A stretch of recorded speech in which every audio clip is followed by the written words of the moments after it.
Les pages dominicales de la presse révèlent une mosaïque d'histoires où s'entrecroisent héritages familiaux, sécurité aérienne, justice économique et diplomatie internationale. De la succession Rothschild à Genève au débat sur la reconnaissance de la Palestine, en passant par les défis liés aux drones ou la fusion Crédit Suisse UBS, l'actualité esquisse un panorama riche et complexe des affaires suisses et mondiales. Genève, entre héritage, sécurité et diplomatie, un miroir des tensions suisses et mondiales. Une guerre de succession au sein de la famille Rothschild. La Suisse est souvent perçue comme un havre de stabilité, mais derrière les façades élégantes de ses demeures et les comptes feutrés de ses banques, se cachent parfois des drames humains et familiaux. L'un des exemples les plus marquants de ces dernières années se joue à Genève, au sein de la puissante famille Rothschild. Après le décès en 2021 de Benjamin de Rothschild, héritier d'une lignée financière légendaire, un conflit a éclaté entre deux figures centrales. Nadine de Rothschild, la mère, veuve d'Edmond de Rothschild. Ariane de Rothschild, l'épouse de Benjamin, aujourd'hui à la tête de la banque familiale et mère de leurs 4 filles. Ce désaccord dépasse le simple cadre patrimonial. Il touche à l'identité Rothschild, à la gestion d'un trésor culturel unique et à des blessures personnelles profondes. Les enjeux patrimoniaux et culturels. Au cœur de cette querelle, plusieurs points d'achoppement. Le château de Prégny, près de Genève, qui abrite des collections exceptionnelles, dont le trésor de Naples et des œuvres de maître. La volonté de Nadine de créer un musée accessible au public, qui constituerait un véritable mini-Louvre suisse. Le refus d'Ariane de voir les collections divisées ou déplacées, préférant préserver l'intégrité du patrimoine familial. La justice genevoise a tranché provisoirement en faveur d'Ariane, refusant à Nadine l'usufruit du château principal. Nadine a dû se replier sur son pavillon, décrit comme délabré, ce qui symbolise une mise à l'écart douloureuse pour celle qui fut longtemps l'incarnation mondaine de la famille. Derrière cette lutte, Genève et la Suisse se retrouvent face à un dilemme: comment gérer l'ouverture au public d'un patrimoine privé d'une telle importance culturelle? La sécurité aérienne suisse face à la menace des drones. Au-delà des affaires familiales, un autre dossier agite la Suisse, la sécurité aérienne et la capacité du pays à se défendre face aux drones hostiles. Selon plusieurs rapports de presse, certains aéroports stratégiques comme Zurich-Kloten ou Saint-Gall-Altenrhein disposent déjà de systèmes de détection anti-drones. D'autres, comme Bern-Belp, pourtant régulièrement utilisés par le Conseil fédéral et des chefs d'État étrangers, n'ont aucun dispositif de protection.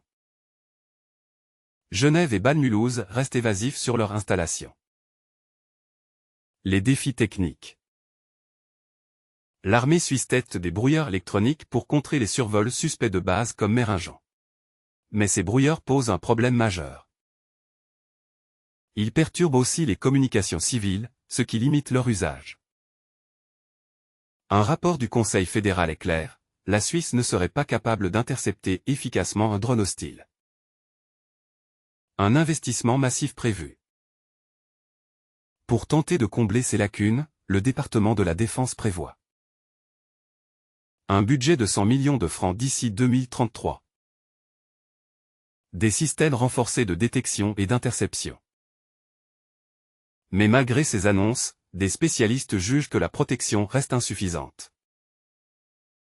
Dans un monde où les drones jouent un rôle croissant dans la surveillance et les conflits, la Suisse doit trouver un équilibre entre sécurité, neutralité et innovation technologique. Le Crédit Suisse et la justice à huis clos. Autre sujet brûlant, la fusion forcée de Crédit Suisse avec UBS. La presse dominicale souligne que l'audience sur la valeur des titres de Crédit Suisse pourrait se dérouler à huis clos, une décision qui interroge sur la transparence de la justice économique en Suisse.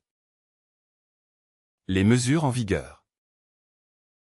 Une ordonnance super provisoire protège actuellement les intérêts d'UBS.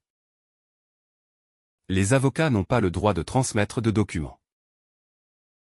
Certaines requêtes sont déclarées irrecevables. Si cette situation perdure, toute transparence disparaîtra jusqu'à la réalisation d'expertises indépendantes. UBS, de son côté, garde le silence, laissant planer un flou sur une affaire qui concerne pourtant des milliers d'actionnaires et l'image internationale de la place financière suisse. La question de la reconnaissance de la Palestine. Sur le plan diplomatique, la reconnaissance bilatérale de la Palestine est revenue au centre des débats. Selon un rapport juridique commandé par le Département fédéral des Affaires étrangères, DFAE, les critères de territoire et de population sont remplis. Le critère d'autorité étatique n'est pas totalement satisfait. Mais cela ne représente pas un obstacle juridique à une reconnaissance bilatérale. Le document conclut donc que la décision est avant tout politique. Malgré cette analyse, le Conseil fédéral refuse pour l'instant de reconnaître officiellement la Palestine, préférant maintenir la position traditionnelle de neutralité active. Les tensions autour de la liberté d'expression. Le conseiller fédéral Ignacio Cassis a récemment exprimé son inquiétude face à l'évolution du climat politique en Suisse. Dans une interview, il a rappelé que la situation sécuritaire est plus tendue qu'auparavant. La liberté d'expression, pilier de la démocratie suisse, est parfois remise en cause. Cet avertissement faisait suite à une manifestation pro-palestinienne à Bellinzone, où Cassis a dû quitter les lieux précipitamment. Il a insisté. En Suisse, chacun doit pouvoir exprimer son opinion. Mais cela doit se faire dans le respect de l'opinion des autres. La violence comme réponse à la violence ne constitue pas une voie acceptable. Ces propos soulignent une réalité, même en Suisse, réputée pour sa culture du consensus, les débats internationaux polarisent et fragilisent la cohésion sociale. Transparence et services de renseignement. Un autre sujet touche au service secret suisse. La responsable de l'autorité de surveillance indépendante du service de renseignement, AS-Rance, Priska Fischer, appelle à davantage de transparence. Elle souligne que il faut parfois poser la même question 3 fois avant d'obtenir une réponse. Les collaborateurs du renseignement pèsent chaque mot, ce qui ralentit la circulation de l'information. Certains rapports n'ont pas d'intérêt stratégique évident. Face à ces constats, l'AS-Rance prévoit de mener un contrôle approfondi pour renforcer l'efficacité et la transparence du renseignement suisse. Les coûts exorbitants des expertises judiciaires.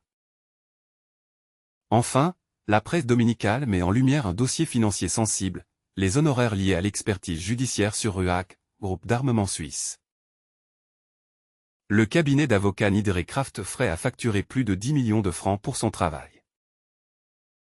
Chaque mois, il perçoit entre 500 000 et 1 million de francs. La conseillère nationale Manuela Weichelt a interpellé le ministre de la Défense, Martin Pfister, pour savoir quand un rapport intermédiaire serait publié. Le DDPS a répondu. La publication n'est pas possible pour l'instant, car RUAG a engagé des procédures pénales et envisage des actions civiles. Le département reconnaît cependant que le coût élevé de l'expertise est problématique.